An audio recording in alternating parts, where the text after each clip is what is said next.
Welcome to the first episode of Over and Under with TNN, where we go over most topics and try to understand the rest. At least so I'm told. I am your co-host, Troy, and I am Nikki, your co-host. There you go. And a backstory about Nikki and I. We've known each other roughly about 27 years now, and I think I did the math right there.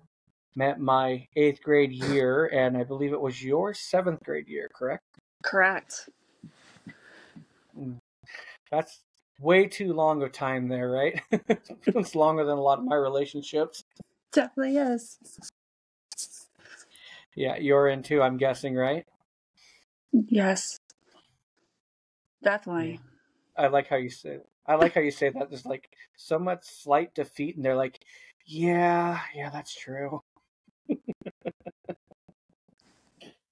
But the positive thing is, a couple years ago, I pitched an idea to her about, hey, why don't we start maybe a podcast or something that's just for us, where we could go on there and we can talk about life and what's going on, both in our own lives, outside lives, and whatever else we wanted to bring up. It's kind of a entertaining and somewhat cathartic way. And surprisingly enough, she was kind of down for it, but it took a couple years to get it off the ground. Yeah, with life and everything, yeah, it's a little bit difficult. So we're trying it. It is. Yeah, absolutely. I agree. We're definitely trying it. So would you like to give them just a bit of backstory about you before we try getting through the rest of this episode, and I will go after you? Sure. So I'm a single mom. I have 3 little girls. I don't know if you want to say the little, but they're little. I live in PA.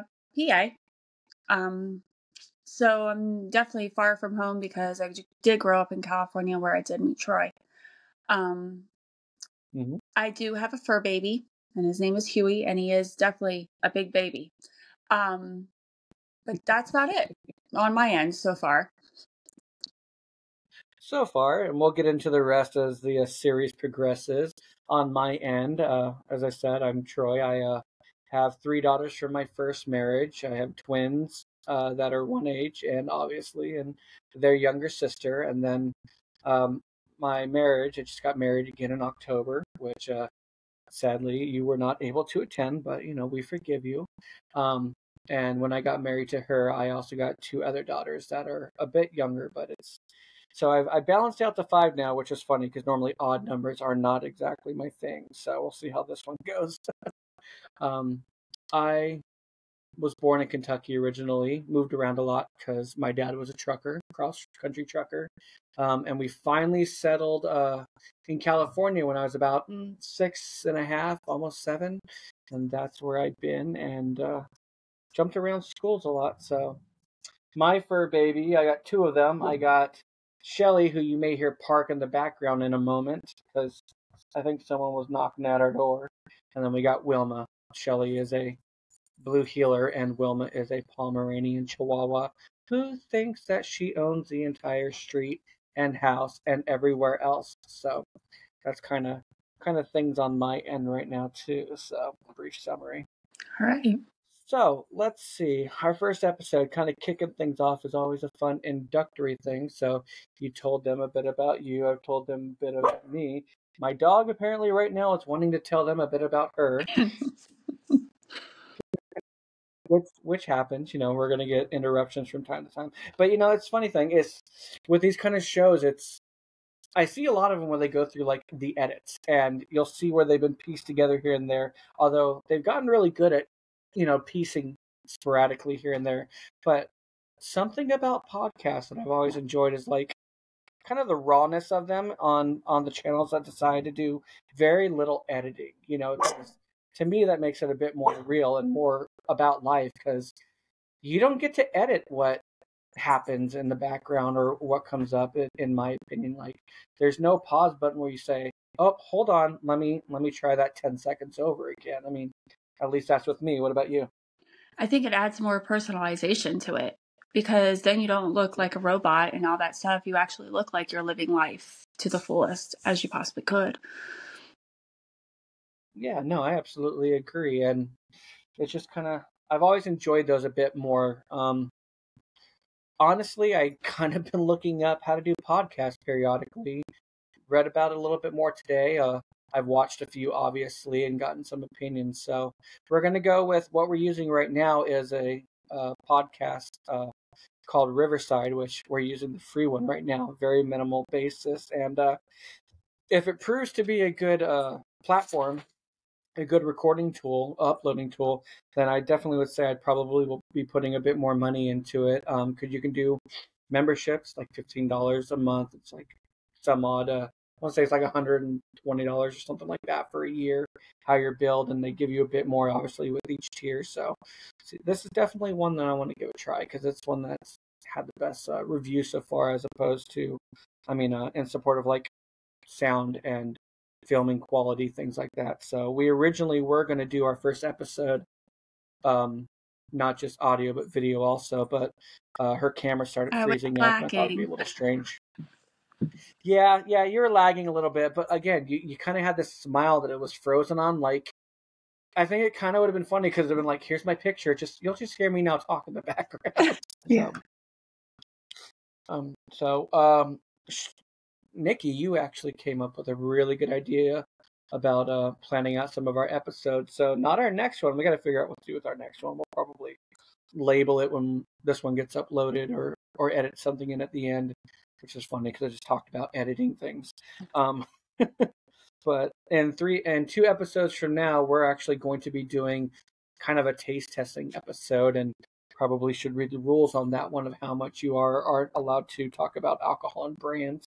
But we're going to be doing a alcohol testing episode where you're going to pick, what exactly is it, 3 beers or what?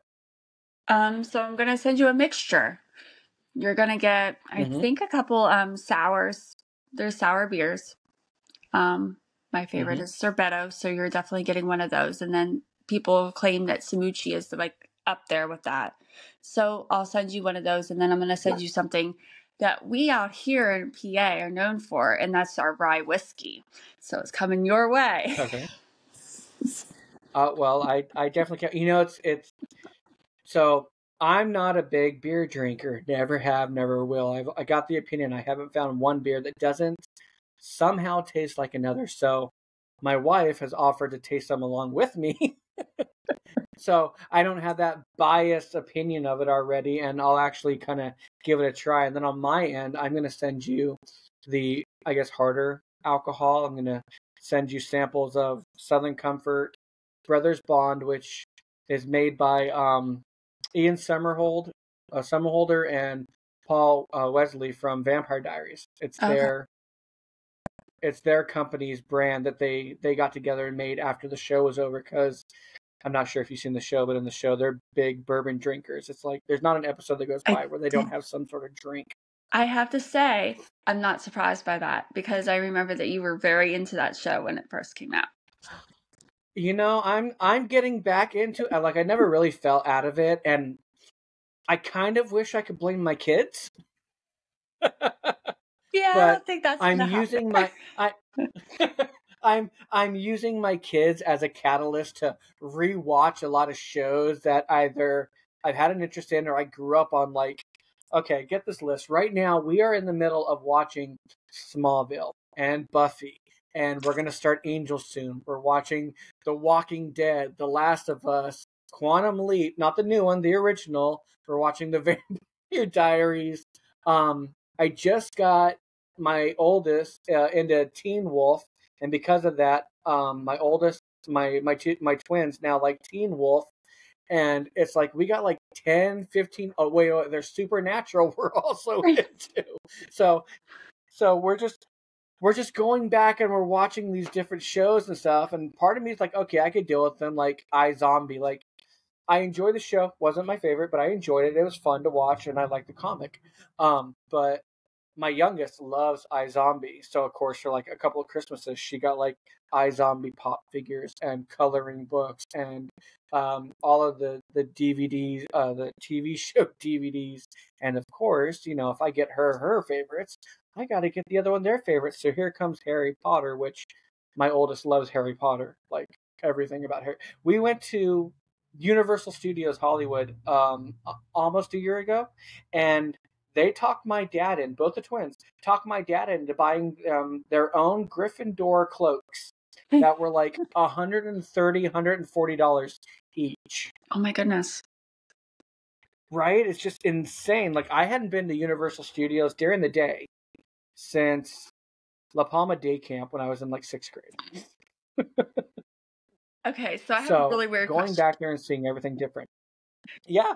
So with like out in California, I guess, with the Universal and stuff, do they offer where you could actually go into the castle and eat and stuff like that, like for Harry Potter, or is that just strictly down in Florida? No, actually, they got a form of it there. They do have the castle that you can go into and go eat.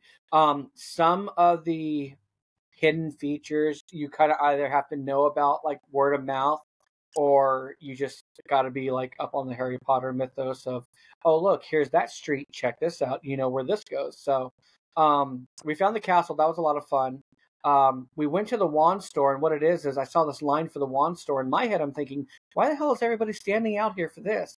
Well, come to find out, there's a small attraction with it, and then you can go into another section of the wand store, and then behind there's like the big wand store with like all the important wands and the more expensive wands. And I walked in that door by accident, and all of a sudden I have like all these Harry Potter wannabes looking at me like I just spoke he who shall not be named something, and I just quickly just turned around and walked out like, nope, not dealing with that today.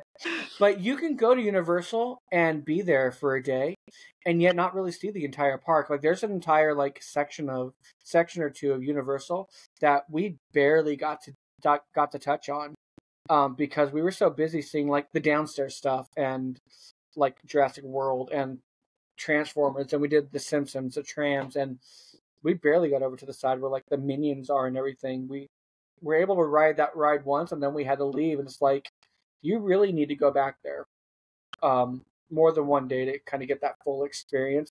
Unlike Disneyland, and don't get me started on Disneyland. I have my own issues. Like, what's your favorite amusement park that either here, PA, wherever you lived or visited? Like, what's been like your absolute favorite, hands down? If someone said, "Where would you want to go?" You'd be like, "Boom, here."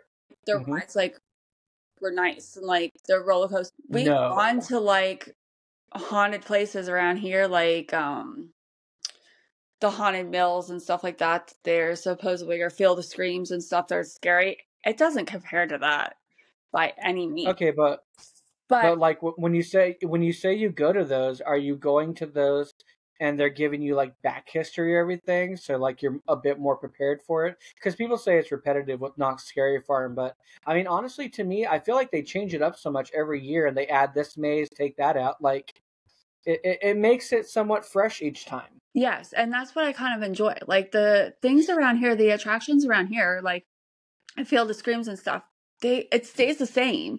They just changed the name of it. Mm-hmm. So like you go in and you know what to expect because you've already done that before. As where when I went to Knott's Scary Farm back in the day, it was always different. It was always fun, and yeah, I did have my moments where I screamed bloody murder running to the bathroom to hide from the guy chasing me with the chainsaw. But now, when that happened, did it kind of feel like elementary school where you're playing with all the other kids, like tag, and you run into the girls' room? Oh, I'm safe, you can't get me kind of a feel? Kind of. I mean, I figured he wouldn't be able to enter the girls' restroom. He never did. Well, yeah, because I'm sure they'll get in trouble, but then that doesn't mean that he can't tag in a female person to follow in after you. I guess. Right? I don't know. I never had that experience quite yet. No, but I've always liked Knott's Scary Farm, or Knott's Berry Farm. I mean, I do like Disneyland, well, not Disneyland, but Disney World. But down in Florida? Yeah, down in Florida.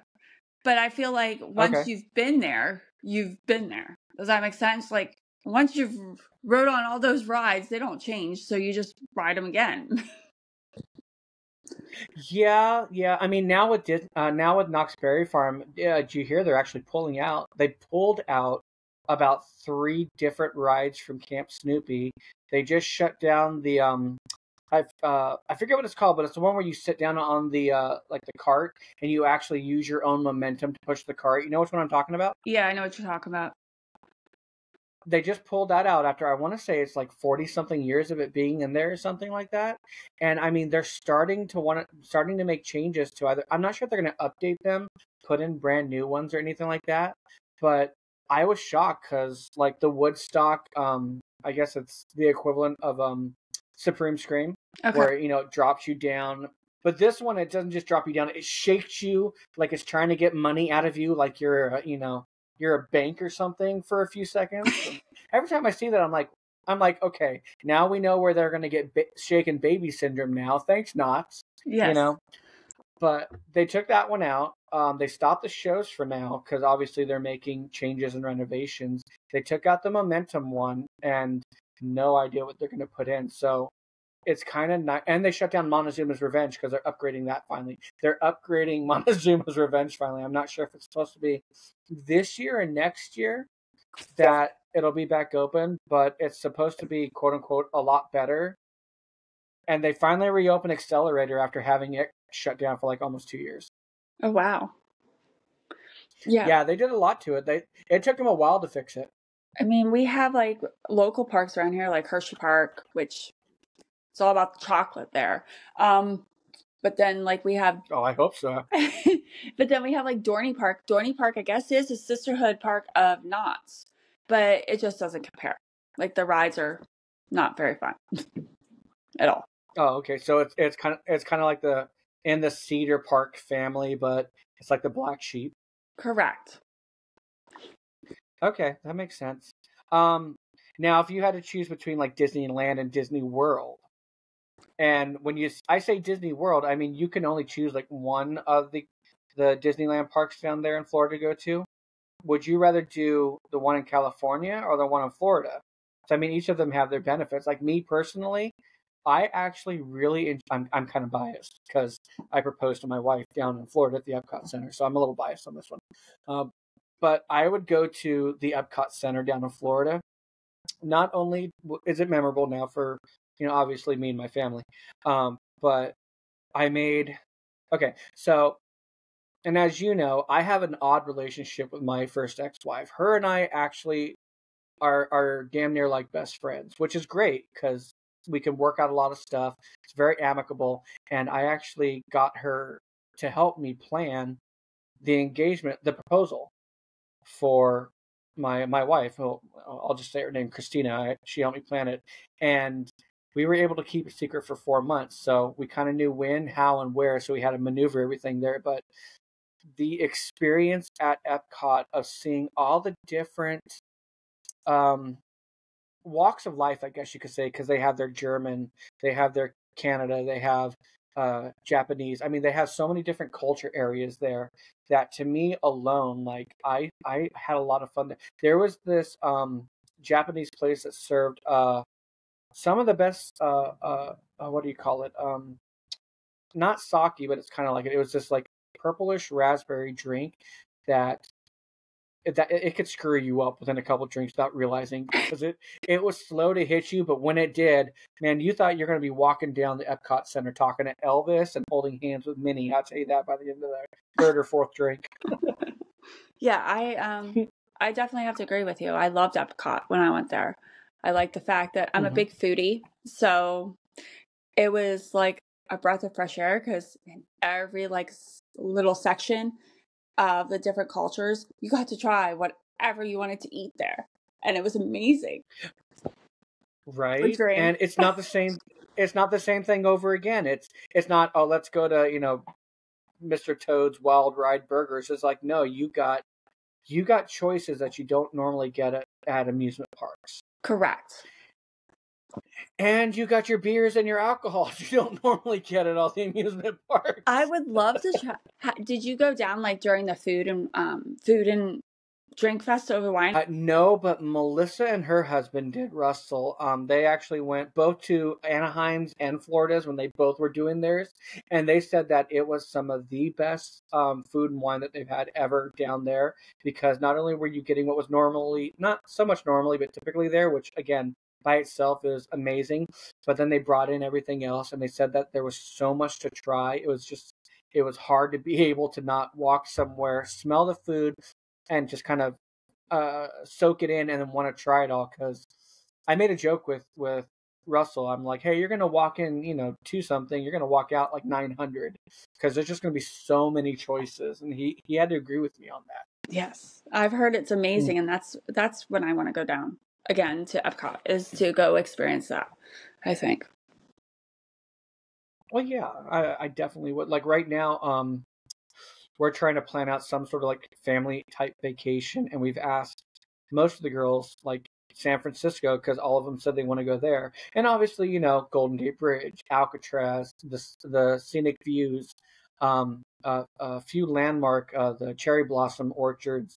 Then they got the San Francisco Park there, that not like Mile Square Park, but it kind of makes you feel that way because it's got like windmills that you can go see. It's right next to the water. And then the other choice was the Grand Canyon, which most people are like, oh look, a giant hole in the ground, which is usually kind of my first thought. But then to think about everything that's happened there, everything that's gone down there, the history that's there, it's like, what do you really pull? So we got kind of most of them saying the Grand Canyon. And I really hope we don't do it in the summer, because I do not do well in sunlight. Like you can ask Nikki. I don't tan well. I burn. He's like complete opposite from me.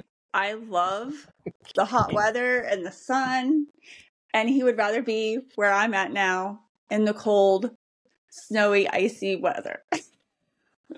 Exactly. I will gladly switch with you on that. I'll take the snow, the 40 below. That's fine. I can curl up, because my theory is I can always add more layers. But once I get down to certain layers, there's either nothing there or I'm getting arrested, because it's not good. Not at all. No, it's literally, it's 25 degrees here, and it feels like 17 with the wind chill. It is so cold. It's so cold and icy that, I mean, you yourself kind of had a slip and fall the other day, just because you just weren't expecting it, right? Correct. And I still have a big black and blue mark on my butt from that. Do you? It's like huge. It's like all on my butt cheek.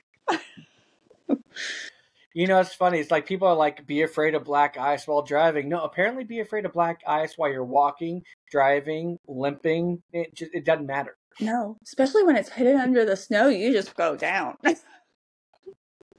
Oh yeah, when you got it hidden and then you hit the toppler thinking, okay, I'm gonna be all right. Yeah.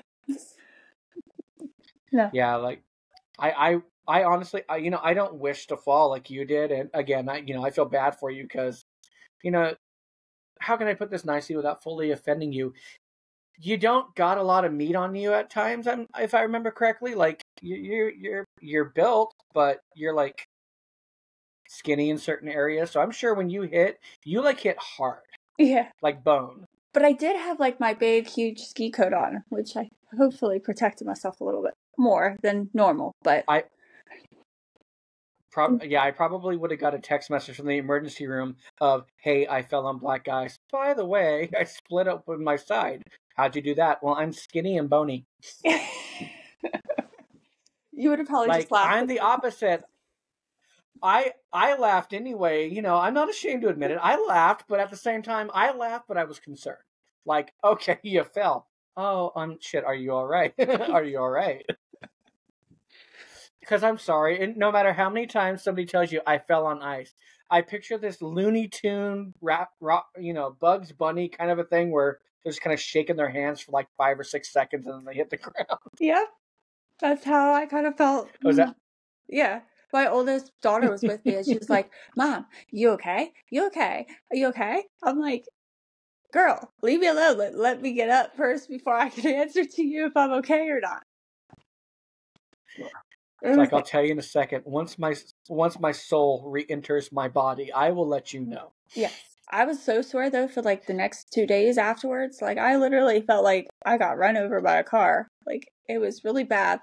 But yeah, I still have a big, nice black and blue mark. Oh, I can imagine. I mean, I remember how I was after my car accident back in 2020, I think it was, and just my ankle and the side of my leg were the worst because I ended up getting slammed into the emergency brake there and having my muscle bend around it for muscle Ooh. damage, and just my entire side of my leg and everything, and I just that and my ankle was just torn open. So it's like I was sore, couldn't put any pressure on it, could barely walk, had to use a cane, and I called my boss to let him know that night. I'm like, hey, letting you know I'm in the hospital. I was in a car accident. For the most part, I'm okay. I'm thinking I'll be back to work in a few days. Then the doctor comes in and sees me the next day. And he looks at me and he goes, can you walk? I'm like, I can hobble. He goes, uh-huh. How's your ankle? I'm like, it's still attached. He's like, uh-huh. And then he kind of looks me over and he does a normal doctor thing. He touches you. Does that hurt? Ow. Does that hurt? Yes. Why are you still poking me, sir? He's like, okay. Yeah, you're going to need to take 3 weeks off and go to all these appointments. And my first thought was, oh, I'm not going to have a job. Mm-mm. So I had to call up my boss and say, hey, you know that time frame? I might have been off a little bit. I was just He goes, no. He goes, how off? I'm like, oh, like 2 weeks and 4 days. He's like, you're taking 3 weeks off? I'm like, no, he's telling me to take it off. He's like, do you know you work? I'm like, this is his job. He should know what he's doing. He's like, but that doesn't help me. I'm like, how do you think I feel? yeah. That's how Anyway, I cut you off. What were you going to say? No, I was just gonna say like that's how I was. Like I was in so much pain like the 2 days afterwards, and everybody kept telling me, go to the doctor, go to the doctor. I'm like, I don't want to go to the doctor and have him poke you, and like that's the worst feeling ever. Like, oh, how does this feel? Like you said, ow, that hurts. Like, no, duh, I'm here. But I didn't want to go, so I was You like, know, nope, we'll just toughen it out. and you know, it's funny. It's like there are 3 things that are normally constant at doctors that I've noticed. One, when they test your blood pressure, you're always going to feel like you're going to fail that because you start getting anxiety the second that machine turns on. Number 2, if you have anything that is hurt, sore, broken, pinched, pain, bleeding, they're going to want to touch it. And number 3, I mean, and along with that one, sorry, along with number 2, not only are they going to want to touch it, but they're going to look at you straight face and go, does that hurt? And the third thing is that stethoscope is always 50 below zero the second they put it on your body, and then they get the, oh, sorry, it's cold, let me warm it up. I literally asked my doctor, I'm like, how often do you put a stethoscope on somebody? He goes, all the time. I'm like, and you don't think the damn thing's cold each time? Do you stick it in the freezer? But you yourself, unfortunately, you don't have to say anything, and you don't have to go into detail right now because I know it's personal, but you yourself, because of family situations the last couple years now, have been to the doctors and hospital like regularly, right? Yeah, correct. Yeah, and going and spending the night at hospitals and everything like that. Do you know like the most annoyingest thing? Let me just tell you the most annoyingest thing. So you go into the hospital, you're not Okay. feeling good, right? And you get admitted, Mm-hmm. okay? So they admit you and they're like, "Oh, well, we're here to take care of you. Relax. Just take it easy, relax." How are you supposed to relax? Let me just tell you. You have a doctor coming in, you have nurses coming in every hour on the hour to check your blood pressure, every hour on the hour to make sure that your heart rate's not going up. And they turn you and probe Yeah. you and do all that stuff to you. I was bystander of it all. Unfortunately, it was my daughter that was there. But every time they Right. came in, they turned on the big bright light. How are you supposed to relax with the big bright light on? And if I'm not mistaken, they'll sit there and they'll say, oh, hey, relax, get some rest. And yet they still come in these intervals. And it's like the human body, and it's been proven that your human body heals up better and quicker at rest or when you're sleeping. But when you're getting woken up constantly, it's almost like your body starts to heal up, starts to feel better, and then they jolt it awake, and then you kind of feel like, you're back to where you were. Like, oh crap, I feel worse. Correct. It just makes it like feel like, okay, well, was it really worth it being in this spot, in this position, rather than just staying home and sucking it up? That's how I look at it. Right. Like, my mom was constantly in and out of hospitals her whole life, and I wasn't there for a lot of them, especially like after the COVID hit. She got taken to the emergency room, admitted probably about 6 times, just in that year and a half, 2 year interval. And she, sadly passed away, not because of COVID, but she sadly passed away back in 2020, if I remember correctly. 2020. Anyway, I'll remember it more specifically right now. The point is I noticed before that happened, like, we would go spend some time with her, and they would, again, even in your own room, not in the emergency room or nothing, admitted, they would still come in and check on her every hour, 2 hours. And I really noticed it when I was dating somebody and they were in the hospital the last few months of their life, and it's like every couple of hours too. And we're talking about somebody that, had cancer diagnosis. Like, they're the ones that really need that time to heal up and rest. And 2 o'clock in the frickin' morning, they're coming in, drawing blood, taking vitals, checking on this, checking on that. And you just kind of want to sit there, aside from the fact they're waking you up at 2 in the morning. You want to sit there and be like, let them sleep, damn it. Yeah. I wanted to say that plenty of times. I had to ask though, like when your mom was in the hospital and stuff during the COVID time, did you guys have that rule out there, the, I guess, regulation or whatever, only one person was allowed in the hospital at the time and nobody else could come in? No, out here actually, for quite a while, up until like the last 6 months of the quote unquote lockdown, when they, started kind of loosening the belts and everything. They would pick her up. We were allowed to go, or somebody was allowed to go and answer the questions, but we weren't allowed to go into the emergency room with her. We weren't allowed to go up into her room because that's how much they were locked down. That's how much they were keeping everything on the rest. And she wasn't even being admitted for COVID stuff. She was being admitted because she had other pre-existing problems. I mean, I know, but everybody else out there, my mom spent the better part of almost 20 years bedridden for various reasons, and at no time was she ever admitted for any COVID-related things. But we were never allowed to go in there. The last few months, then they started letting up to where they would let like dad go in there, or dad's girlfriend now, Kathy, she would go and sit with my mom or a few other family members. So, I mean, they were like massively strict here. Melissa, my ex-wife, her husband got COVID. And at first, like normal, wasn't aware of it. He thought maybe he just wasn't feeling good, just worn out. And I want to say it was after the second or third night, they finally rushed him to the emergency room. And when they admitted him, his stats were so bad that they gave him a 20% chance of pulling through. It was like 15 or 20% chance, to the point to when they were wheeling him in the emergency room to start everything, the nurse that was wheeling him in apparently said, "Oh yeah, we got another dead man walking." Oh, that's bad. It was horrible. And I mean, he was in there 6 weeks altogether. Like, the first few weeks was like massively bad. Like, he had so much happen to him because of the COVID, and his wife is calling trying to get these updates. And your main instinct when you got a loved one or a family member that's in the hospital, you want to be by their fucking side. Like, you want to be there for them. And no, you can't come. No, you can't do this. Oh, well, you can do this. And obviously, like, there was the option for video chatting, but like, how are you going to video chat to somebody hooked up to all those machines that can't really respond, doesn't know you're there, aside from the fact of hearing your voice possibly, and that's even if they did. He finally started getting conscious maybe around the 4th week, because he was in there 2 additional weeks after that, and she was allowed half an hour finally to go see him, and they ended up quote unquote forgetting about her for, I want to say, like 2 or 3 hours.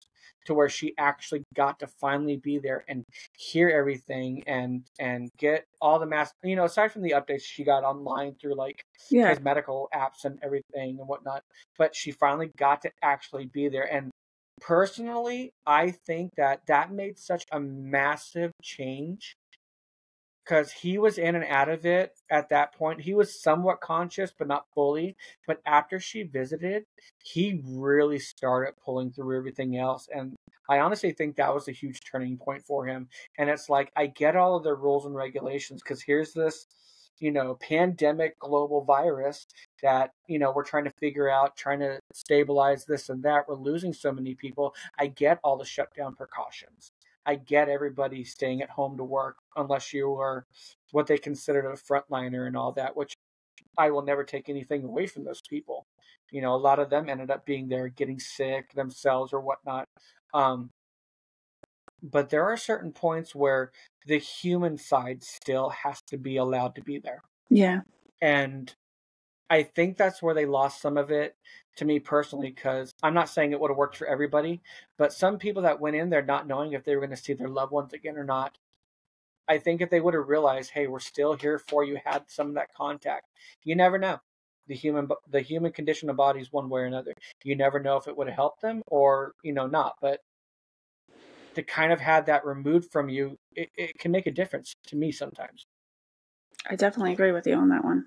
So, but luckily he pulled through, and he ended up getting a lot better. He has to take a crap load of pills and medications for like blood pressure, heart medications, all that, which I'm sure a lot of them do. Like, I don't know the extent of what everybody had to go through and what their recovery process is now.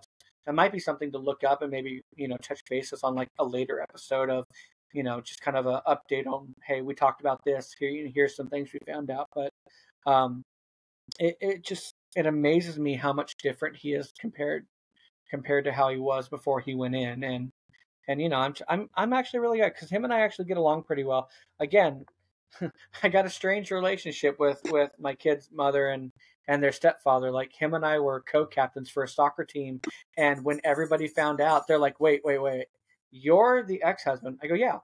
Of her, yeah. And he's the current husband of her, yeah. And that's his stepdaughter and your daughter. Uh-huh. And you guys can stand each other and get along. Yes. Why is this hard for you guys to believe it? They're like, are you sure? I'm like, now I need to check.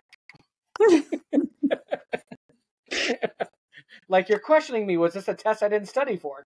I mean, because let's be honest, I haven't had the best relationships with everybody, and I'm sure you could probably say the same thing. So when you actually find somebody where you're like, yes, I dated them, we've been either intimate or whatnot, and yet I still have a good relationship, people tend to look at you like you just caught like leprosy. Yes. Exactly. Like, that's just my experience. What about yours? I don't really have that great of experiences with my exes. How do I put it in a nutshell? So, Okay. let's Tumultuous would probably be the best term for quite a few of them. no. I have the one listed in my phone as Giggity Giggity Quagmire because he's just quite strange. So I'm sure you know who that one is. I do. Okay, I get that one. And then the other one I have in my phone is Hee Hee from Moana, the rooster that has big eyeballs that stick out of his head, and like, hey. Hey. There you go. So, I don't know. Okay. Like, I wish I could have the relationships as friends. Like, I think, like, Well, what do you think? What do you think about it? It can't just be because you guys were either intimate or, had fallings out. Like, have there always been like key things where you just eventually, I guess, what's the term? The rose tint glasses come off to where you're like, crap, I see all this and I can't unsee it. Like, is that always the deciding factor? like the or out of body experiences? Yes. Yeah. Especially with my last ex, like, I look at him now. I don't think I was fully over him when I moved out, but like, I look at him now and it's like, he just reads pathetic. Like, how can you go from crashing your car, totaling it, and then getting a rental car and hitting that one and going to no car now because you you can't have I a guess car. they will just hand out Correct. licenses. And he thinks he is somebody because he wants, I don't, home wrecker or whatever, however you want to call her. And then chooses that he doesn't want her, and then he wants to try to work things out with me, and then goes back to her and has his cake and eat it too, which doesn't make sense to me. So now I look at him as pathetic. So does that make, and I say this again nicely, does he try to make you feel like the back burner or her, or is it like a tennis match? Whoever's winning at that moment, or whoever he's fancying the most, the other person's the back burner? I think it's like the tennis whole scenario. And unfortunately, it's not working for him on my side of things because I don't look at him like I don't want to have that relationship with him. Like now I know that I deserve better, and now I know that I deserve more, and what he has to offer isn't enough at this point. But then you go to that makes sense, and you do, and then you go to my second child, Harper's dad, and wow, he's just off the charts with him. He thinks that like if we're friends, we're hanging out and stuff, we're going to be together, and we're life partners, and we have to be together. That's it's funny. Strange. Our last few relationships, we could just have our own. They could each have their own episode about the highs and lows, and let's be honest, probably the really lows about how they went up and went down, and that would just be something else right there. Like I'm sure people would be like, where the hell do you find these people for both of us? Yeah, I definitely think that would be one thing. Yeah, especially him. He's off the charts there. So well, you know what, maybe since we're talking about what we're trying to plan to do for our next episode, maybe that could be an idea. Maybe just mentioning some of our, we'll say, best relationships, maybe our top few best relationships, and then we'll go to the bottom of the barrel for our few worst relationships and examples of why, and just kind of see what balances out, and maybe kind of not only figure it out for ourselves, but maybe if other people are listening and they're going through the same issues and troubles, like maybe they'll start noticing patterns. Like, hey, maybe if they're texting somebody and saying A, B, C, and D, maybe this guy's putting his his dick in somebody else, or vice versa. Maybe she's jumping on somebody else's rails. Like, I mean, because I'd like to think not only are we just talking about us, but my kind of hope for this, for our show and everything else, is that people will leave comments, or people will leave suggestions or questions, and it'll give us a chance to kind of branch out and not only again talk about things with us and our lives and what's built up and led us to where we are now. Because trust me, between you and I, probably could fill up quite a few books of good and bads and highs and lows. But I think mine are mostly lows, and you're mostly highs. I don't know. I'm going to say that you've definitely, there's definitely been some scrapes at the bottom of that barrel. I will agree with you, but I exactly haven't had a cakewalk when it comes to relationships on my end either. And maybe that's something we can touch on. And again, somebody out there watching our show could be like, oh, hey, you know what? I remember you guys talking about this, and I started noticing this, and it made me question A, B, C, and D. Again, our experiences aren't going to be like everybody else's, but not to say there's not similarities that come out of it. Yeah, I think that if we could help other individuals like kind of see like things that are red flagged, that would definitely be helpful versus going in with the blind. Yeah, and maybe help them, if they're stuck in a certain way and they're like, it's nice to know that other people have experienced that too. Like, I don't know about you, but like just with my daughters alone by themselves, you'll give them advice and it'd be like, oh, hey, don't do this or don't do that. We don't want to see you get hurt. And that's all they hear. Don't do it. But in our experience is something like that has probably already happened to us. Like, maybe I shouldn't stick that fork in the light socket. Why? Maybe I'll get a hairstyle I don't like. Or maybe because let's be honest, these smaller TVs nowadays, they're nothing compared to pulling down like a 400-pound television on your head because you decided not to listen to your parents. Now, they're not exactly 400 pounds anymore, but you get the idea of, we're trying to give them guidance. And like us, when we were probably teenagers, I'm sure me, and I could probably name a few, I can name a few times for you, we had where our parents are like, hey, don't do this, don't do that, or maybe you shouldn't do this or shouldn't do that. And we were like, what do you know? Well, I hate saying it now that I'm a parent. Motherfuckers, they kind of knew something. They did. They did. Yeah. And then you kind of like look at your kids now and you're kind of like, oh God, I hope she doesn't do what I did when I was her age. Do you ever look at something your kid's done and be like, fuck, I'm being punished? Like, I understand that, like, okay, this is making up for some of it. Like, I do. So my oldest and my middle child are very easygoing. They're very like, okay, germophobic, like I am, and like they're very easygoing. Okay. My little one, my littlest, is the terror. I always say when she was born that she was born without a label. Like, I should have got a warning label with this child because she does complete opposite of everybody else of what she does. Like, I've never had to deal with any of that with my other two, and she literally puts me through the ringer. So is it like one of those should have had a label? She's going to have no filter growing up. Like, you're going to have to wear a caution and warning sign and put it around her neck as she goes places, because all you can do is throw your hands up and be like, sorry, people. Oh, yeah. I apologize for a lot. I always go, oh, sorry. We go to stores. No, we go to stores and some like lady will come up, like an older lady will come up and go, oh, you're so cute. How are you today? And she'll like look at him and give him like that look and she'll growl at him. And I'm like, oh, she's a lion. She's pretending she's a lion today. And it's not, because that's just how she is. So my oldest was born with a lot of difficulties. She had a few surgeries, that. Yeah.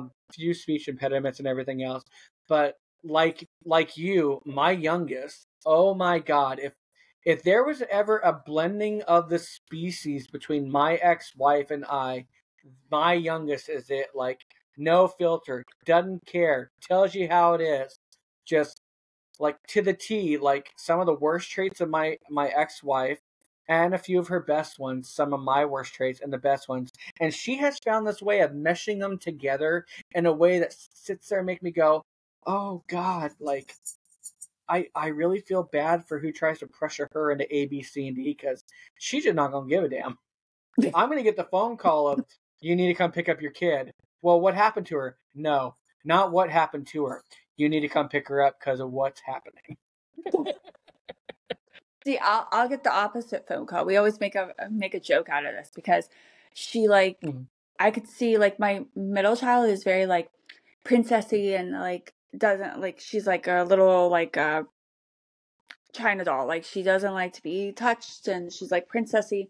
I could see somebody picking on her in school and my littlest one grabbing the person's back and spinning around with him on the back of the person and punching him in the nose, and me getting a phone call. And the principal will be on like first term basis of the names and be like, hey, Nikki, you need to come pick up your child because she just hit the kid in the nose.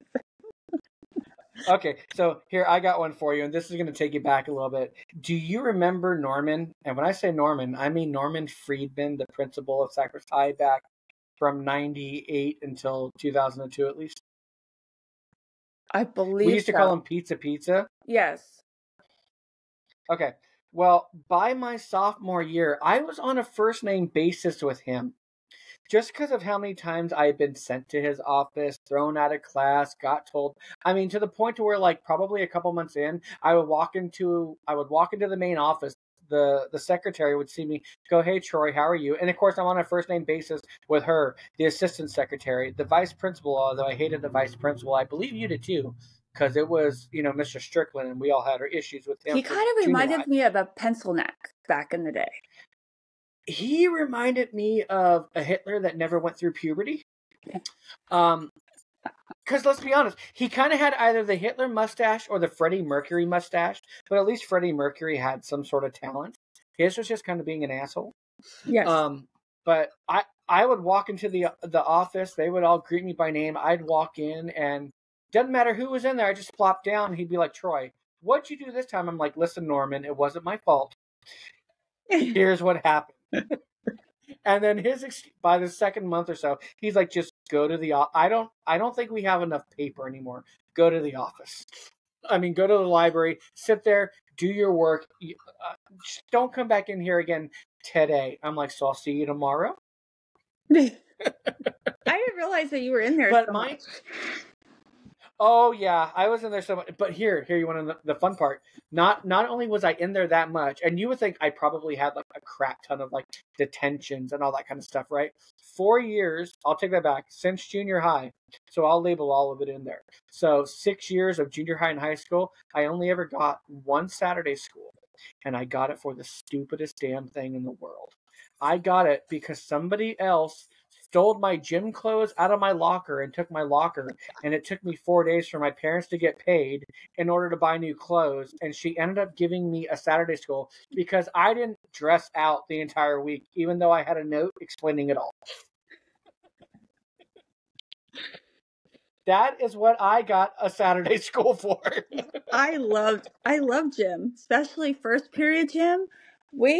I don't know if you remember them. Do you remember Marina back in the day?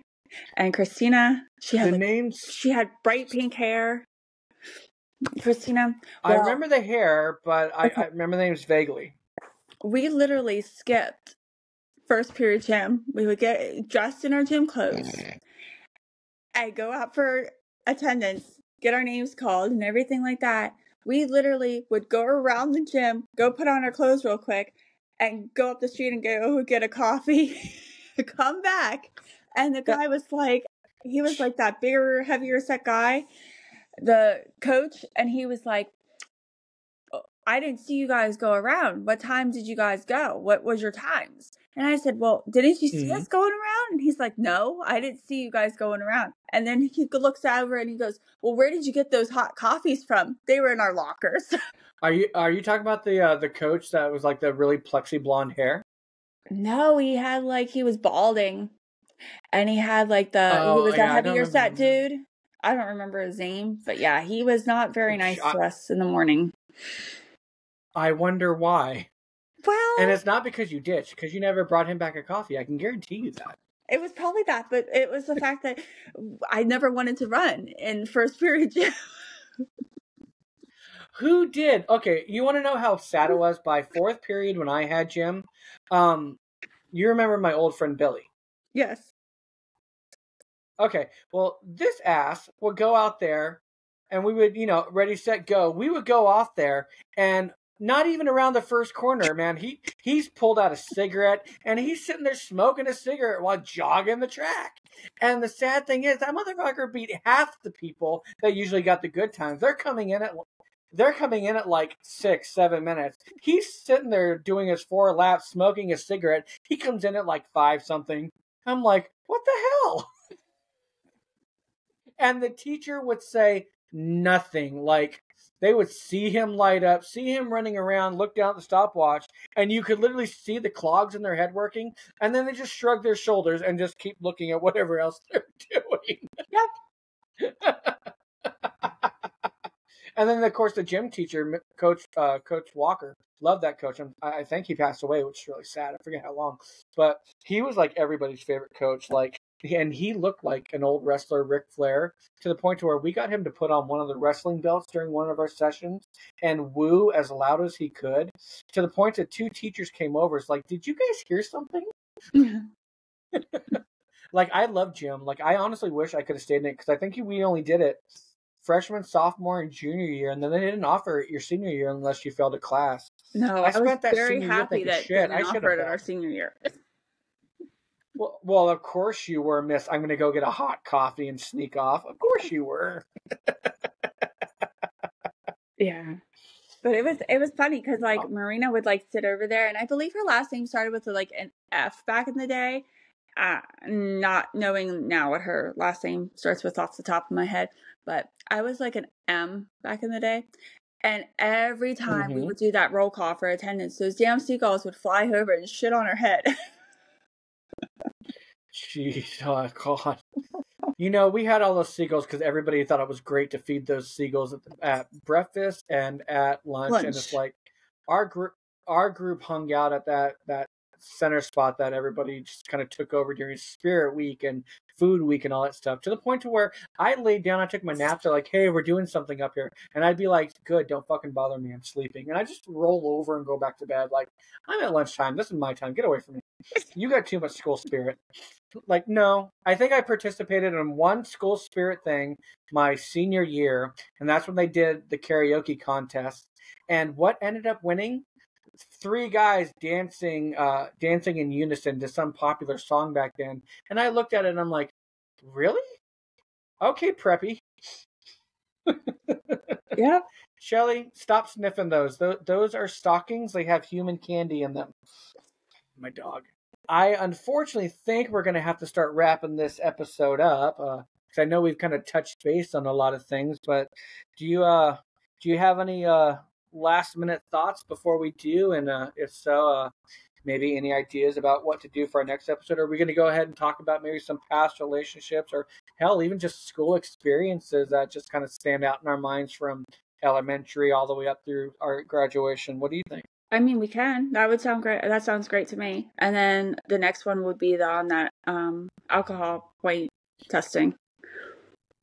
Yeah, because then that'll give us enough time to send each other our samples. So, Correct. all right. Well, I think that will be the end of our first episode. If you managed to stay with us this long, we really do appreciate it, both of us, and we hope that you stay tuned for some more Over and Under with TNN. Is there any last words that you would like to say?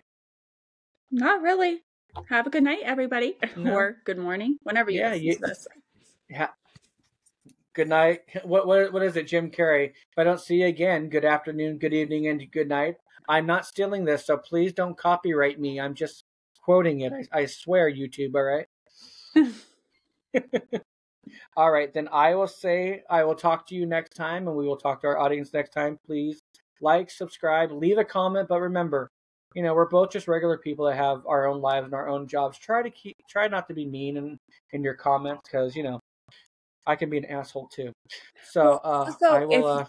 Can I just add one quick note? Also, if you guys want to have us talk about anything in particular or touch certain topics or anything like that, leave those comments and we'll try to touch them as much as we possibly can and give you our personal experiences on them.